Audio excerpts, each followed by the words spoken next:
तो हे दोस्तों, काफ़ी दिनों के बाद आखिरकार ऑन 100,000 ऑफ क्योर रिफाइनिंग के और 2 नए एपिसोड आ चुके हैं और आज उन दोनों ही एपिसोड को मैं एक ही वीडियो में एक्सप्लेन करने वाला हूं। तो चलिए फिर स्टार्ट करते हैं। जैसा कि हमने पिछले एपिसोड में देखा था कि कैसे मास्टर डॉग और मास्टर लूशियन एक अलग ही जगह में फंस चुके थे, जहां पर असल में एंसेस्टर ने ही उन्हें वहां पर भेज दिया था। लेकिन इसी के साथ ही उन दोनों को ये जानकर काफ़ी हैरानी हुआ था कि असल में एंसेस्टर ने तो उन दोनों को मारा ही नहीं, बल्कि उन दोनों को जिंदा ही किसी और जगह में टेलीपोर्ट कर दिया है। तो अब आगे इस नेक्स्ट एपिसोड की स्टार्ट होते ही हम उसी अनजान प्लेस को देखते हैं, जहां पर अचानक ही चू फेंग आ गई थी। वो अपने तीनों ही साथियों को देखकर काफी हैरान होकर कहती है कि अरे तुम तीनों तो जिंदा हो। लूशियन उसे देखते हुए कहने लगता है कि हाँ, एंसेस्टर ने हमें कभी मारा ही नहीं। तब चू फेंग सोचती है कि शायद उनका मास्टर अपने मेमोरीज को भूला ही नहीं। लूशियन बताता है कि ऐसा हो भी सकता है या ना भी हो सकता है, क्योंकि हमने इसके बारे में पता लगाने की कोशिश की तो हमें कुछ भी पता नहीं चला था। लेकिन मास्टर डॉग लूशियन के सिर के ऊपर मारते हुए कहने लगता है कि तुम्हारी एक बेवकूफ़ी वाली हरकत की वजह से हम हमारे एंसेस्टर के 7 डेडली सिंस काम को एक्टिवेट कर ही देते।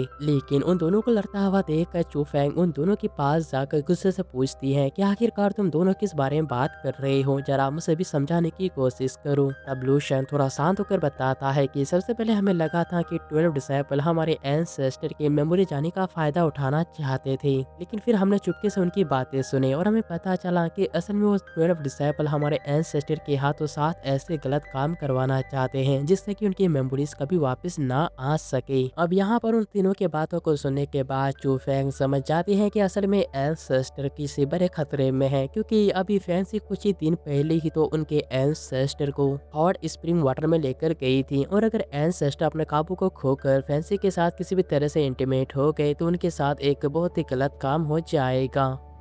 इसीलिए अब चू फेंग फैसला करती है कि जितना जल्दी हो सके वो जल्दी से जाकर एंसेस्टर को इसके बारे में बताएगी। लेकिन किंग्स उसे वहीं पर रोकती है और उसे बताती है कि हमें जल्दबाजी करने की कोई भी जरूरत नहीं, क्योंकि वो 12 डिसेबल एंसेस्टर को फंसाने की कोशिश कर रहे थे। लेकिन अब एंसेस्टर को देखकर ऐसा लगता है कि उनके पास उनके खुद के आइडियाज है, तो हमें सिर्फ शांत रहकर हर एक चीज को देखना होगा। जिसके बाद यहाँ से सीन बदलता है और हम उस व्हील चेयर वाले बंदे को देखते हैं, जिसे कि काफी ज्यादा गुस्सा आ चुका था। वो गुस्से से कई सारे प्लेट्स को भी तोड़ता है। तभी वहाँ पर उसकी वही साथी आ जाती है। उसे देखकर वो कहने लगता है कि अगर जुयांग ने 7 डेडली गलत काम नहीं किए तो आखिरकार वो कैसे मरेगा। लेकिन इस पर तो वह लड़की उसे बताती है कि तुम्हें इतना गुस्सा करने की कोई भी जरूरत नहीं, भले वो इन 7 डेडली इस काम को नहीं कर रहा, लेकिन आखिरकार वो धीरे धीरे टियालन सेट के डिसेबल्स को मार तो रहा है। लेकिन फिर भी व्हील चेयर वाला बंदा यह चला जाएगा, नहीं होने वाला। जिसके बाद यहाँ से सीन बदलता है और हम एंसेस्टर के कमरे का रूम का सीन देखते हैं, जहाँ फैंसी एंसेस्टर को चाय सर्व कर रही थी। तभी उस लड़की का नजर ड्रैगन किंग के ऊपर पड़ता है, जो कि एंसेस्टर के थ्रोन के ऊपर ही सो रहा था। ये देखकर वो गुस्सा होते हुए दिल्ली से ड्रैगन किंग को डीमन बीस्ट कहकर बुलाती है और उसे उठाकर सीधे एंसेस्टर की तरफ फेंक देती है। लेकिन यहाँ पर ड्रैगन किंग बहुत ही आराम के साथ एंसेस्टर के हाथ में जाकर वहीं पर सोता है। एंसेस्टर भी उसे प्यार से सहला रही थी। तब ये देखकर व्हील चेयर वाला बंदा गुस्से से कहने लगता है कि एंसेस्टर, टियालन सेट का जो डीमन बीस्ट है ये अपनी जगह को भूल चुका है, आप मुझे इजाजत दीजिए ताकि मैं इसे अच्छे से सबक सिखा सकूं। लेकिन यहाँ एंसेस्टर उस बंदे को वहीं पर रोक लेता है, की वजह से वो दोनों ही थोड़े से परेशान हो जाते हैं। लेकिन तभी अचानक वो लड़की एंसेस्टर से कहती है कि कोई बात नहीं एंसेस्टर, वैसे भी इस डीमन बीस्ट ने आपके थ्रोन को गंदा ही कर दिया है, तो क्यों ना इस थ्रोन को मैं आपके लिए साफ कर दूं। इतना कहने के बाद वो एंसेस्टर के थ्रोन को साफ करने की कोशिश करती है कि तभी अचानक फैंसी उसके ऊपर अटैक करके उसे एक वार्निंग देती है, जिसकी वजह से वो लड़की काफी ज्यादा गुस्सा होते हुए कहने लगती है कि एंसेस्टर, आपने देखा कि कैसे डीमन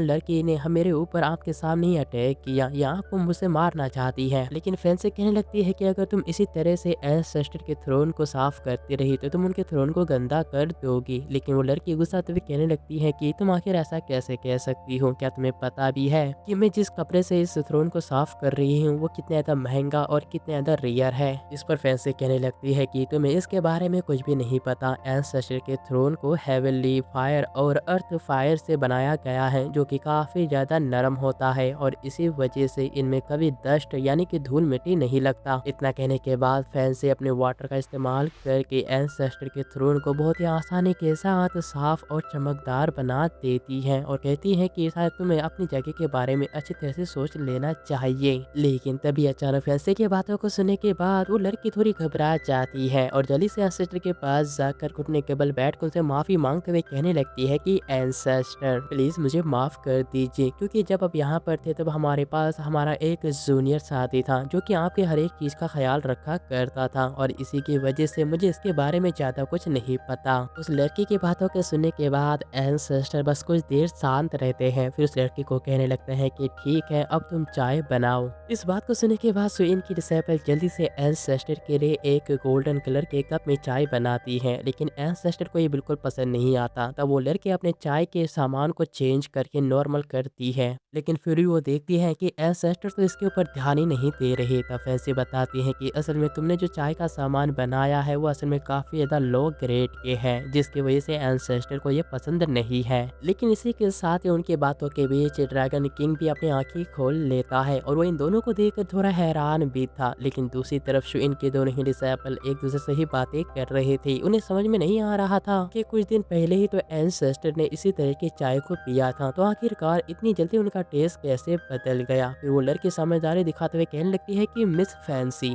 मैं तो लगभग भूल ही गई थी कि तुम एंसेस्टर को काफी अच्छे से चाय सर्व करती हो, तो क्यों ना इस काम को तुम ही कर लो। असल में वो लड़की जानबूझकर पीछे हट रही थी क्योंकि उसे पता ही नहीं था कि एंसेस्टर को अब कौन सा चाय पसंद है। लेकिन हमारी फैंसी इसी मौके का फायदा उठाकर उन दोनों को ही ताना मारते हुए कहने लगती है कि तुम दोनों को तो एक छोटा सा काम भी नहीं आता, लेकिन मैं ये सोच रही हूँ कि आखिरकार इससे पहले तुमने हमारे एंसेस्टर का ख्याल कैसे रखा होगा, क्योंकि तुम्हें तो ये भी नहीं पता कि एंसेस्टर को कब और कौन सा चाय पसंद आता है। आप फैंसी की बातों को सुनकर सो इनके दोनों ही डिसेबल थोड़े से घबरा जाते हैं, लेकिन तभी अचानक सो इनकी वही लड़की अचानक के नीचे झुककर एंसेस्टर को रोते हुए बताती है कि एंसेस्टर टियालन सेक्ट ने उस वक्त हमारे शु इन डिसाइब सेक्ट के ऊपर जोरदार तरीके से अटैक कर दिया था। की वजह से उन लोगों ने हमारे कई सारे ट्रेजर्स को चुरा लिया और इसी की वजह से अब हमारे पास ऐसा कुछ भी नहीं है जिससे कि हम आपकी कुछ सेवा भी कर सके। ड्रैगन किंग इस बात को सुनकर थोड़ा गुस्सा आते हुए कहने लगता है कि तुम हर एक चीज हमारे टियालन सेट के ऊपर ही क्यों डालते हो, ऐसा कुछ दिक्कत देती है। लेकिन यहाँ ड्रैगन किंग की बातों को सुनने के बाद वो लड़की तो और भी ज्यादा रोने का नाटक करते हुए कहने लगती है कि एंसेस्टर आज जो आप चाय पी रहे हो ये असल में हमारे शो इन सेट का ही था जो कि टियालन सेट ने हमसे छीन लिया। कसम से दोस्तों इस लड़की के नाटक को देखकर मुझे इतना गुस्सा आता है कि उसके अंदर जाकर मैं से एक ऐसा जोरदार लात मारो इसका मुंह ही तोड़ दूं।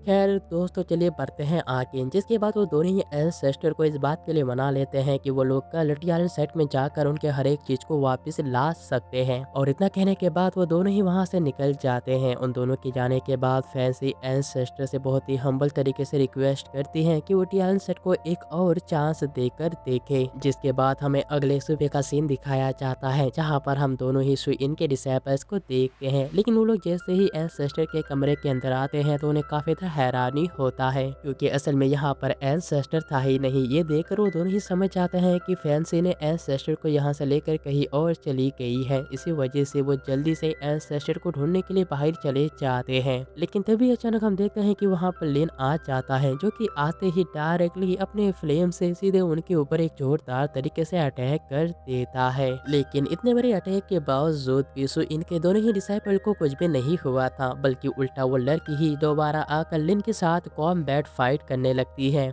लिन भी उसके ऊपर अटैक करते हुए पूछता है कि आखिरकार हमारा मास्टर कहाँ पर है। लेकिन वो लड़की उसके अटैक के ऊपर काउंटर अटैक करते हुए कहने लगती है कि एंसेस्टर अब तुम्हारे एंसेस्टर नहीं रहे, बल्कि वो हमारे शू इन सेट के एंसेस्टर है। जिस पर लिन को काफी गुस्सा आ जाता है और वो उसके ऊपर और भी जोरदार अटैक करते हुए कहने लगता है कि अगर हमारे एंसेस्टर अपने मेमोरीज को ना खोते तो तुम्हें क्या लगता है कि तुम लोग अब तक जिंदा बच पाते। यहाँ पर दोनों के बीच हमें एक शानदार कॉम्बैट फाइट देखने को मिलता है। हालांकि सुइन की डिसाइपल की कल्टीवेशन लेवल बहुत ही ज्यादा था, लेकिन लिन भी काफी ज्यादा ताकतवर बन गया था, जिसकी वजह से वो उस लड़की को बहुत ही अच्छे से टक्कर दे रहा था। कि तभी अचानक लेकिन तभी अचानक लिन देखता है कि व्हील चेयर वाला बंदा अपने व्हील चेयर में है ही नहीं, बल्कि वो बंदा पीछे से आकर सीधे लिन के ऊपर एक जोरदार तरीके से अटैक करता है, जिसकी वजह से लिन काफी दूर जाकर गिरता है। फिर वो लड़का जल्दी से अपने एक जायंट डिमोनिक हैंड को क्रिएट करके सीधे लिन के ऊपर अटैक करता है। तब ये देखकर लिन अपने स्पीयर के मदद से उसके ऊपर एक जोरदार काउंटर अटैक करता है। साथ ही साथ हम देखते हैं कि वहां पर किसी और ने भी दूसरा अटैक किया था, जिसके वजह से उस बंदे का अटैक वहीं पर डिस्ट्रॉय हो जाता है। लेकिन इसके वजह से अब वो दोनों ही थोड़े पीछे हट गए थे। देखते ही देखते शो इनको लेकिन इसके वजह से अब वो दोनों ही थोड़े से इंजर भी हो जाते हैं। लेकिन कुछ ही देर में हम देखते हैं कि लिन के बाकी सारे साथी भी वहां पर आकर उन दोनों को चारों तरफ से घेर लेते हैं। ये देखकर शो इनकी डिसाइपल पूरी से फाइट करने के लिए रेडी हो रही थी, लेकिन व्हीलचेयर वाला बंदा उसे रोकते हुए कहने लगता है कि सबसे पहले हमें हमें एंसेस्टर को ही ढूंढना होगा, क्योंकि वही हमारा सबसे ज्यादा इम्पोर्टेंट काम है। लेकिन लिंगो उन दोनों से पूछता है कि बताओ कि आखिरकार हमारा मास्टर कहाँ पर है। लेकिन इस पर वो बंदा जाते हुए कहने लगता है कि अगर इतना ही अपने एंसेस्टर की फिक्र करते हो तो खुद क्यों नहीं ढूंढ लेते।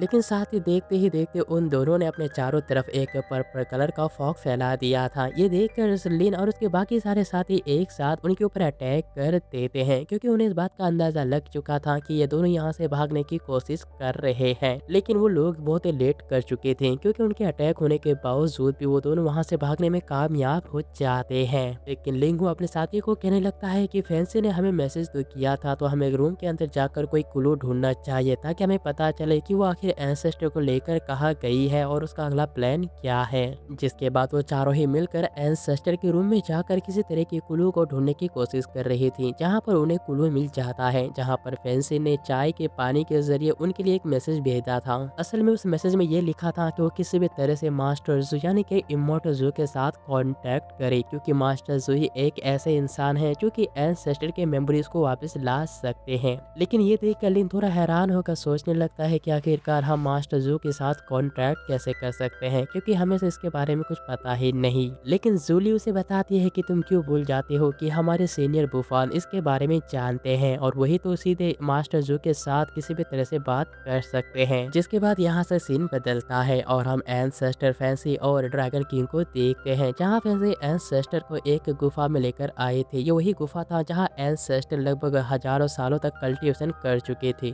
और फैंसी आज एंसेस्टर को वही बताती है कि आप इस गुफा के अंदर लगभग 100,000 सालों तक थे और आपने अपने कल्टीवेशन को इंक्रीज करके टैलेंट सेट को बचाया था। उनकी बातों के दौरान अचानक ही वहाँ पर सीधे मास्टर जू आ जाते हैं, जो कि मास्टर जू आने के बाद एंसेस्टर को उनके छोटा खिलौना दिखाते हुए उनकी मेमोरीज को वापस लाने की कोशिश करने लगते हैं। यहाँ पर ऐसा लग रहा था जैसे कि सब कुछ बहुत ही अच्छा चल रहा है, लेकिन जैसे ही फैंसी मास्टर जू के साथ बात करने की कोशिश करती है, अचानक ही मास्टर जू उनके ऊपर ही अटैक कर देता है।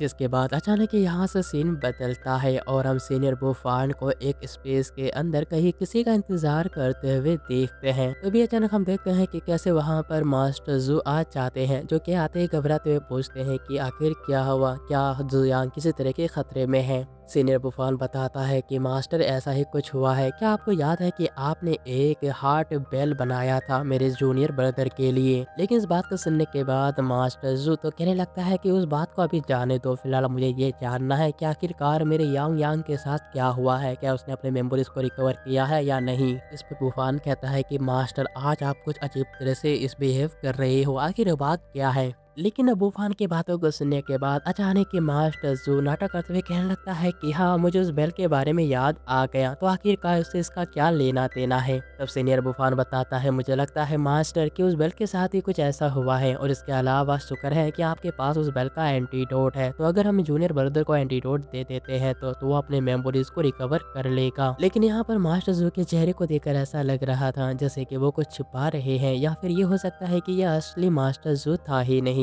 इसी की वजह से मास्टर जू नाटक करते हुए कहने लगता है कि मुझे उस एंटीडोट के बारे में कुछ भी याद नहीं है कि मैंने उसे कहाँ रखा। तब बुफान कहने लगता है कि मास्टर आप तो सच में भूलने लगी हूँ, आप ये बात क्यों भूल गए कि आपने एक ट्रेजर वॉलेट बनाया था और आप अपने खास तरह की चीजों को उसी वॉलेट के अंदर रखते हो। इतना कहने के बाद बुफान उसे ट्रेजर वॉलेट को बाहर निकाल कर उसके अंदर से उस एंटीडोट को ढूंढने की कोशिश करने लगता है। काफी ढूंढने के बाद आखिरकार उसे वहाँ एंटीडोट मिल तो जाता है, लेकिन तभी अचानक बुफान उनके शरीर के आर पार एक हाथ आ जाता है। हम देखते हैं कि अटैक किसी और ने नहीं बल्कि मास्टर जू या फिर ये कहूँ कि नकली मास्टर जू ने किया था। नकली मास्टर जू के इस तरह के अटैक को देखकर बुफान भी काफी ज्यादा हैरान था। बुफान को यहाँ पर कुछ भी समझ में नहीं आ रहा था, लेकिन तभी वो नकली मास्टर जू बुफान को उस खाई से नीचे फेंकते हुए कहने लगता है, मेरे प्यारे डिसाइपल। यहाँ पर नकली मास्टर जू का चेहरा काफी ज्यादा डरावना बन जाता है, जो कि बुफान को देखते हुए कहने लगता है कि तुम चिंता मत करो, तुम्हारे साथ बहुत ही जल्दी टियालन सेट भी डिस्ट्रॉय हो जाएगा।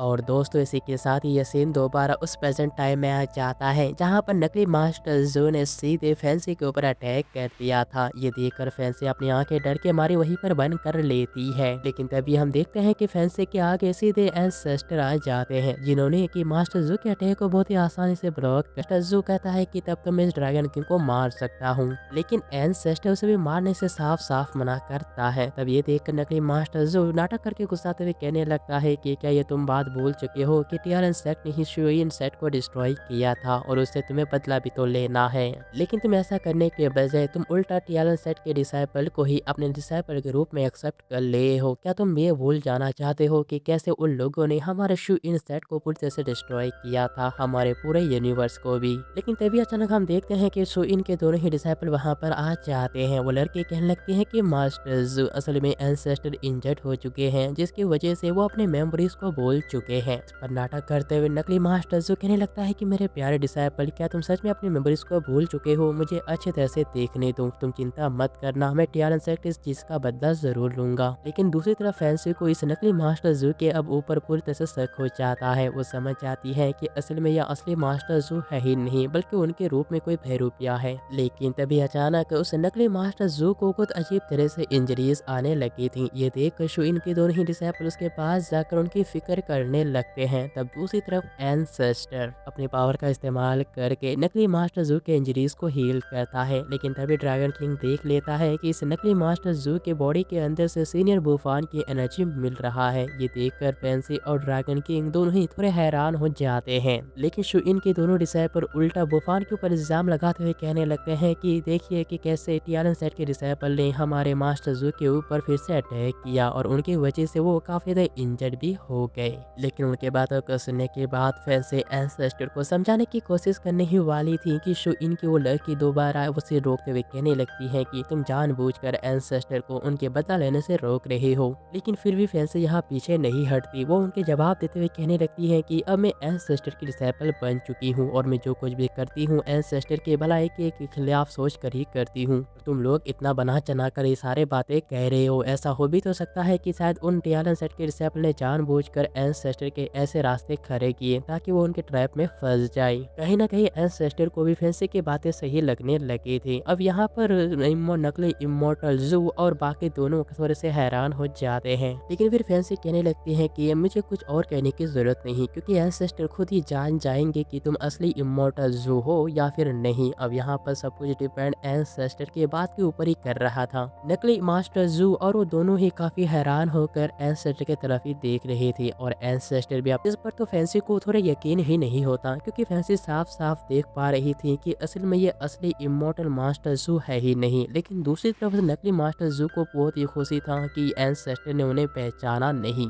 लेकिन अब इसके वजह से उन तीनों को ही मौका मिल चुका था फैंसी के ऊपर लगातार कई सारे आरोप लगाने के लिए काफी था। वो लगातार दोबारा टियालन सेट की बुराई करते हुए कहने लगते हैं कि टियालन सेट के डिसाइपल बहुत ही चालाक होते हैं, जो कि अपने दुश्मनों के दिमाग से खेलना जानते हैं और उन्हें अपने ट्रैप में फंसाना भी जानते हैं। जिसके बाद एंसेस्टर भी अब टियालन सेट में वापस लौटने का फैसला करते हैं अपने बाकी सभी लोगों के साथ। जिसके बाद यहाँ से सीन बदलता है और हम टियालन सेट का सीन देखते हैं, जहाँ सारे ही डिसाइपल एंसेस्टर के वापस आने की खुशी में जोरों शोरों से हर एक चीज को साफ सफाई कर रहे थे। वो सभी काफी खुश थे कि फैंसी एंसेस्टर को दोबारा उनके टियालन सेट में वापस ला रहे हैं। वो सभी बहुत ही खुश होते हैं कि तभी लिंगू उन्हें बताता है कि एंसेस्टर ने अभी तक अपने मेमोरीज को रिकवर नहीं किया है और इसके अलावा उनके साथ 12 डिसाइपल भी है, तो हमें और भी अच्छे तरह से रेडी होना चाहिए। हो सकता है कि टियालन सेट में उनके ऊपर हमारे साथ अटैक हो जाए, तो हमें उनके मुकाबला करने के लिए भी रेडी होना होगा। लेकिन लिंगू के बातों को सुनने के बाद कुछ डिसाइपल काफी ज्यादा परेशान हो जाते हैं, क्योंकि वो किसी भी तरह से अपने मास्टर के साथ वॉर नहीं करना चाहती थी। लेकिन लियान अपने साथियों को समझाते हुए कहने लगती है कि एंसेस्टर ने ही टियालन सेट को दोबारा से बनाया है। तो भले ही हमें उनके साथ फाइट करके ही टियानसेट को प्रोटेक्ट ही वहाँ पर आ जाते हैं। एंसेस्टर को देखने के बाद सारे ही डिसाइपल बहुत ही अच्छी तरह से एंसेस्टर को ग्रीट करते हैं, लेकिन उनके बगल में ही वो 12 डिसाइपल भी आ जाते हैं। उनके दोनों के आने की वजह से टियानसेट के चारों तरफ एक गोल्डन कलर का बैरियर क्रिएट हो जाता है, जो कि असल में एंसेस्टर ने ही बनाया था। लेकिन साथ ही साथ टियानसेट के पीछे से एक जोरदार तरीके का बहुत ही बड़ा रॉकेट जैसा अटैक उन दोनों ही 12 डिसाइपल के ऊपर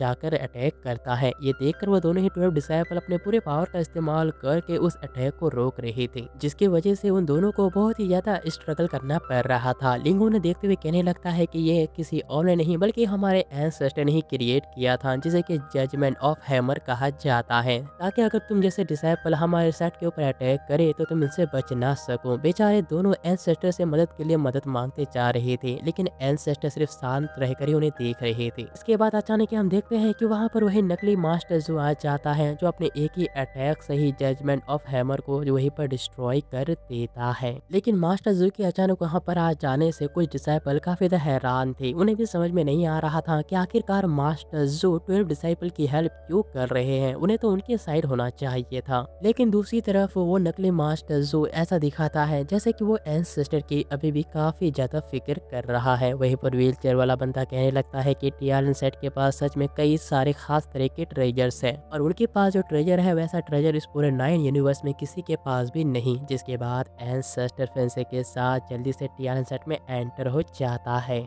लेकिन नसुइन के दोनों ही डिसाइपल को ये देखकर काफी ज्यादा हैरानी होता है कि एंसेस्टर जुयांग तो बाकी अपने मास्टर को भी फिक्र नहीं कर रहे थे। वो तो उन तीनों को ऐसे इग्नोर कर रहे थे जैसे कि वो तीनों यहाँ पर है ही नहीं। और दोस्तों हमें यहाँ पर एक सीक्रेट बात पता चलता है कि असल में यह नकली मास्टर जू कोई और नहीं बल्कि शू इन था, जो कि मास्टर जू के रूप में यहाँ पर आया हुआ था। लेकिन वो लोग फिलहाल यहाँ पर कुछ नहीं करते। जबकि दूसरी तरफ हम फैंसी एंसेस्टर को देखते हैं। फैंसी अपने सभी साथियों को बताती है कि एंसेस्टर आज यहाँ पर टियानसेट के ट्रेजर्स को वापस लेने के लिए आए हैं। फैंसी की बातों को सुनने के बाद सभी कुछ नहीं बोलते, क्योंकि वो जानते हैं कि फैंसी जो कुछ भी कह रही है कुछ पॉइंट होगा। इसी वजह से वो सभी चुपचाप साइड देते हैं ताकि एंसेस्टर अपनी जगह पर जाकर बैठ सके। लेकिन वही दूसरी तरफ व्हील चेयर वाला बंदा काफी घमंड के साथ कहने लगता है कि तुम लोगों ने जो जो चीज हमारे शू इंसेक्ट से चुराया था, अब वक्त आ चुका है कि तुम उन्हें हमें वापस कर दो। इसीलिए आज हम यहाँ से तुम्हारे हर एक चीज को लेने के लिए आए हैं। लेकिन ये देखकर एक डिसाइपल को बहुत ही ज्यादा गुस्सा आ जाता है। वो तो अटैक करने ही वाली थी कि लिंगो उसे बीच में ही रोक देता है।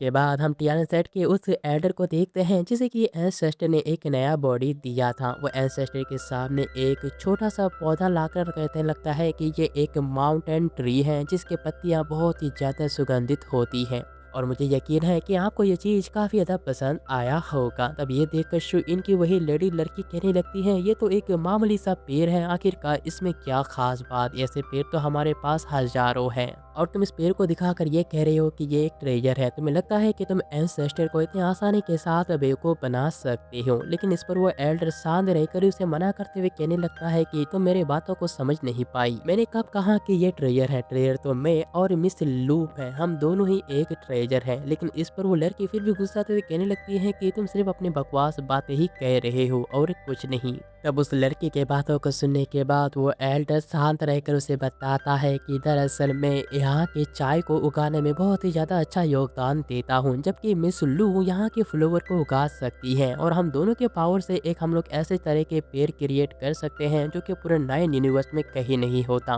तो अब बताओ, क्या तुम्हें नहीं लगता कि हम दोनों ही सबसे खास तरह के ट्रेजर्स हैं जो कि यूनिक से यूनिक तरह के ट्री को उगा सकते हैं? यहाँ पर उन दोनों की बातों को सुनने के बाद एंसेस्टर उन्हें भी अपने साथ एक्सेप्ट कर लेता है, जिसकी वजह से शू इनकी डिसाइपल दोबारा नाराज हो गई थी। लेकिन अब यहाँ पर ली चैन और उसके साथ उसका दोस्त भी, वो दोनों भी बताते हैं कि हम दोनों के पास अलग अलग फायर हैं। एक के पास सुप्रीम यिंग फायर था, अच्छे डिवाइन आर्टिफैक्ट को बना सकते हैं जो कि आपके लिए बहुत ही अच्छा होगा। एंसेस्टर भी उन दोनों के कॉम्बिनेशन को देखकर काफी खुश होते हुए कहने लगता है कि ठीक है, तुम दोनों आज से मेरे लिए नए नए आर्टिफैक्ट को क्रिएट करोगे। लेकिन जैसे-जैसे एंसेस्टर टियानासेट के सारे ही डिसाइपल को अपने लिए एक्सेप्ट करते जा रहे थे, शुइन के दोनों ही डिसाइपल को काफ़ी ज़्यादा गुस्सा आ रहा था, जिसके बाद एंसेस्टर के सामने एक छोटा-सा डॉग आ जाता है, जो कि लगातार एंसेस्टर को अपने लिए एक्सेप्ट करने की बातें कह रहा था। तब ये देखकर वो दोनों ही काफ़ी ज़्यादा गुस्साते हुए कहने लगता है कि एंसेस्टर, आपने इन बाकी सभी को अपना गुलाम बनाया वो तो ठीक है, लेकिन क्या आप एक डॉग को भी अपने साथ रखना चाहते हो? लेकिन यहाँ एंसेस्टर उन दोनों की ही बातों को इग्नोर करते हुए उस डॉग को भी अपना पपेट बना लेता है। जिसके बाद बारी आती है लियान की, जो कि एंसेस्टर को बताती है कि वो एक बहुत ही अच्छा स्वॉर्ड डांस कर सकती है, जिससे कि एंसेस्टर काफ़ी खुश हो जाएगा।